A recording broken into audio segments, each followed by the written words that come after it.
Welcome to NNIS Sport. Just got a few questions to ask you. Sure. Few means around 8 to 10. So you've been now almost 5 years. Came in from the UK. You've seen the facilities here. You've seen the talent here. So in a way, what has been your biggest challenge that one can ask you? I think biggest challenge really is trying to create some structure. Certainly with the athletes that I'm working with, I think India's been blessed with a lot of talent, and I think the structure is what's needed really. So I think giving athletes structure, giving them clarity, direction, getting them to sort of buy into maybe a slightly different way of thinking. It's not easy. It takes a bit of time, and really the best way to get that sort of buy-in is through success. So you have to show some success. You have to show success to the athletes. And once they see that success, then you get that sort of buy-in and stuff like that. So it takes time. I think you have to be patient. And that's always difficult for athletes are very impatient, and probably coaches are too. We try and hide it, but we have to be very patient with things and take one step at a time. You just spoke about talent, that there's a huge amount of talent at the sub-junior, junior level. Now, I don't want to be a pessimist here, but I'm just trying to echo something that the fans always feel, that we've been talking about talent for almost 30, 35 years, and probably in track and field, except the Asian Games or at the Asian level, the only success I think is Chopra at this stage. So when you say there's a lot of talent, how do you classify that? How do you classify that talent? How do we see that talent? And how many years are we going to probably say that we have talent, but that potential needs to be unleashed? So as a coach, what's your opinion on that? Well, I remember the first national championships I went to. I couldn't believe, because I was based in Odisha, and the Odishan tends to be quite short and stocky, strong. And I hadn't really seen that many athletes from the south, the really tall. I'm talking mainly sprinters and jumpers here, and I was really impressed with the physicality of some athletes. And I just sort of looking at them, just wow, some real physical specimens here. Athletes that just look so strong, so well put together, and I was really pleasantly surprised, by that. Why they haven't succeeded, there's many reasons for that, many reasons, and one of the big ones is exposure. Okay. And I think Reliance Foundation has given athletes the opportunity to get exposure, particularly in Europe and overseas, and you have to look beyond the shores of India. Certainly if you're looking at success at Asian level and obviously Olympic world level, which is the next step up, isn't it? You have to get people out, and I think that's where people have struggled in the past. It's expensive, it's inhibitive, visas, things like that are very difficult for Indian athletes. So there's huge challenges to get athletes overseas, but if we're looking at high performance, we have to get athletes overseas is crucial really.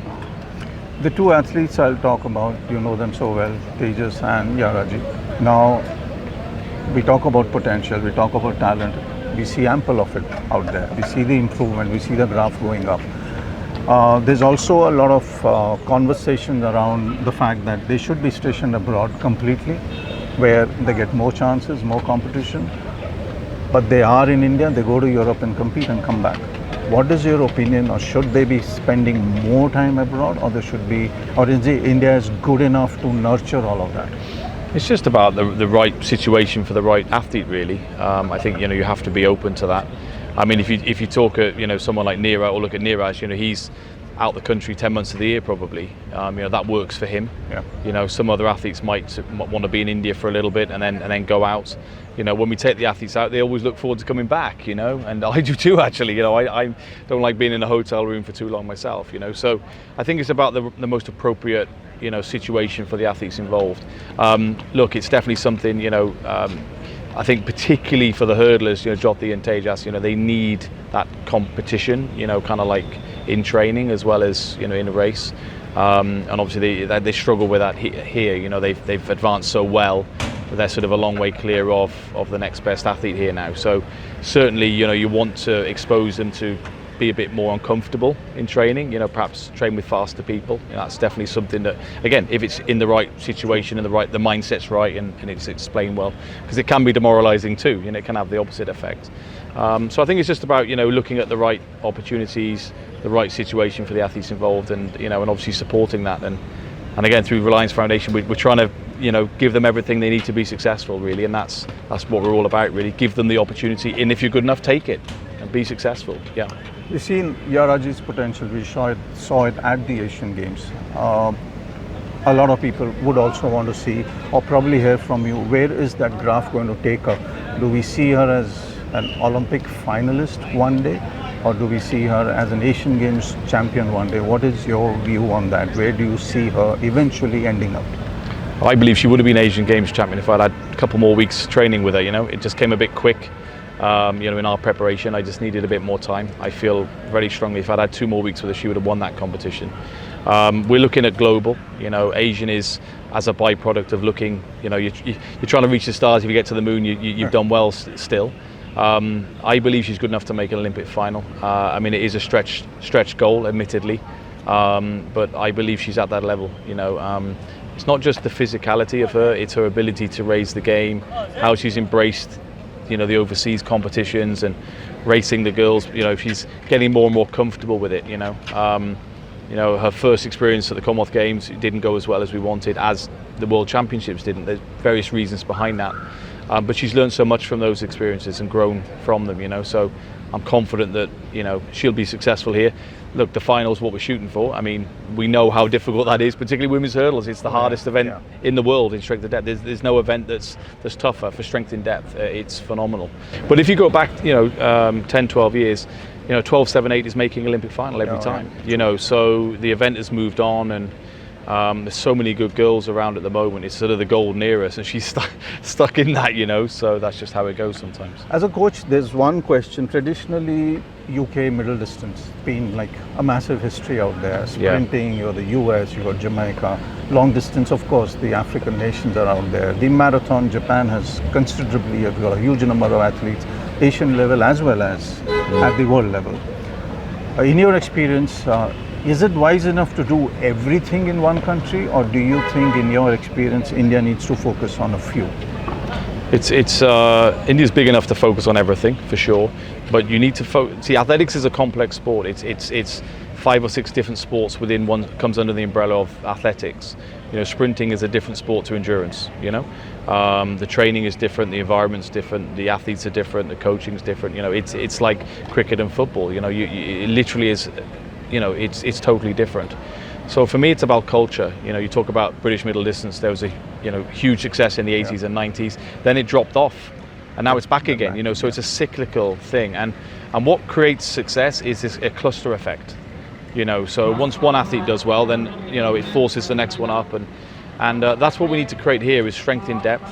So what you've got is a couple of good athletes now doing well. But Neeraj, for example, has pulled javelin up. Jyothis pulled hurdles up. The male sprinters now are getting competitive. Male triple jump is a good event where there's a few of them all sort of jostling to get over 17, and some have gone over 17. So I think it's about looking at where there's a culture of success, and really focusing on those areas. Whether it's endurance might be up in the mountains somewhere, and where there's a culture of endurance, and then you sort of focus your efforts there. The climate could be good. The ability for athletes to get to training, good coaching, all that sort of stuff, and then you create that sort of competitiveness within the country. I want to see, I'm obviously focusing on the sprints mainly and stuff, but I want to see men running 10-1 to win a national champs. Godavinda ran really well yesterday, but he only needs to run 10-3 to win, right? So if he's got 2 guys running 10-2, he wants to win, well, he's got to run 10-1, right? So you have to be better. So I think we have to create that, we have to get more, India's all about volume, right? In terms of population and stuff like that. So we can get more athletes into athletics, more young kids into athletics, and it's just a numbers game, right? I don't know what the stats are for, in terms of what percentage of person has the ability to be an Olympic finalist or whatever, but it's such a small number. But if we spin that to our advantage, we've got a country full of so many people here. There has to be good people, right? There has to be good people. But we need that good grassroots. We need good quality technical coaching, in the younger age groups, and just kind of create good environments. We need to improve the ethics needs to improve. We've got to, install hard work in young athletes, things like that, all that sort of stuff, and then you can see really good success. Last couple of questions. You saw the 100 final yesterday. You had Gurvinder Veer. He's been virtually an individual without too much of support.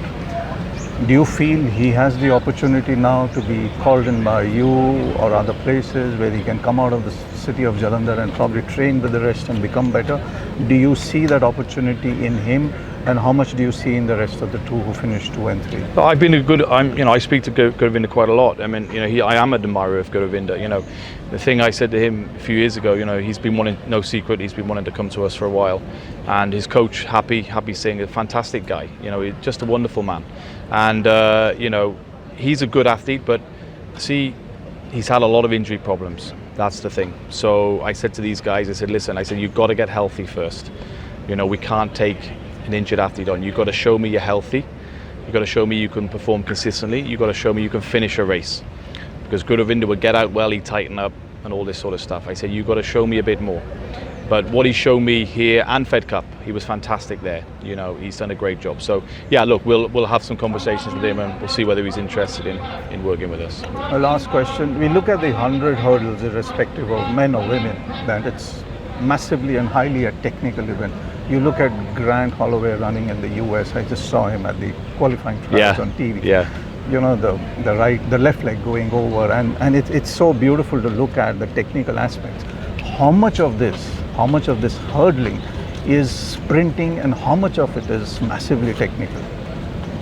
Look, it's a technical event, but it's sprint hurdles, right? So speed is the limiting factor. If you're slow, you're not going to be. You could be the most beautiful hurdler in the history of mankind or womankind, but if you haven't got speed, then you're not going to be able to do well. So speed is the key.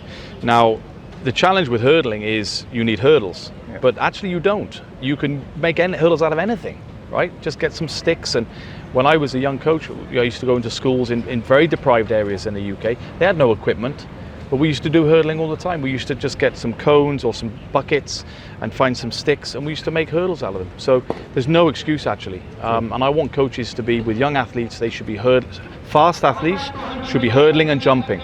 Okay. Yeah, learning those skills, probably throwing as well. Run, jump, throw. They're the three foundations of athletics. So young athletes should be doing all these three things because you want to develop that movement competency, that the coordination, that the technical components. See, what holds India back is there's too much focus on success too early. Right? Young athletes want to get success early in a specialized event, and that's wrong. We must play a long ball game, right? We've got to get some of these good juniors into seniors. And there's look, across the whole world it's challenging, right? But here particularly, because there is a culture of let's get success early, let's specialize early. And I believe that we need to try and change that mindset, be a little bit more patient, reward good technical competence, reward a multi-events approach in the younger age groups, and then specialize later. And the athletes will be better. We have huge problems with injuries here. And I believe that's one of the reasons. Athletes aren't taught to move properly. And if athletes are taught to move properly and athletes have good coordination, good movement skills, then that will help with the injury problems that we have here. And that's one of the biggest things that holds athletes back is injuries, long-term injuries. The best athletes in the world have managed to mitigate those, long-term injuries. So I think there's a lot of work to do, but I think there's a lot of great people here, a lot of very passionate people in athletics. And I think if we've got to work together actually. That's the key. We all have to work together. We've got to park some egos. We need to, collaborate. Collaboration is really the way forward. Establish that we're all doing this for the nation. No one's happier than me when an athlete from India does well. I'm Indian now, right? So, Good evening, ji. Ramesh, I'm just doing an interview. Finish the interview. He's one of the best coaches in the country, Ramesh, by the way. Fantastic. Very smart gentleman. But we need to collaborate. We need to, we've got to work together. And I think if we do that, India can be really successful. Thank you so much for the time and all the best. My pleasure. I'm sorry about my good friend Ramesh jumping in on the party. He always does. And the Olympic final, of course. I hope whatever you're saying, and we see her there. Yeah, that would be great. Yeah, that would be great. That would be great. Yeah. Thank you so much. My pleasure. Thanks, Sundeep. Thank you.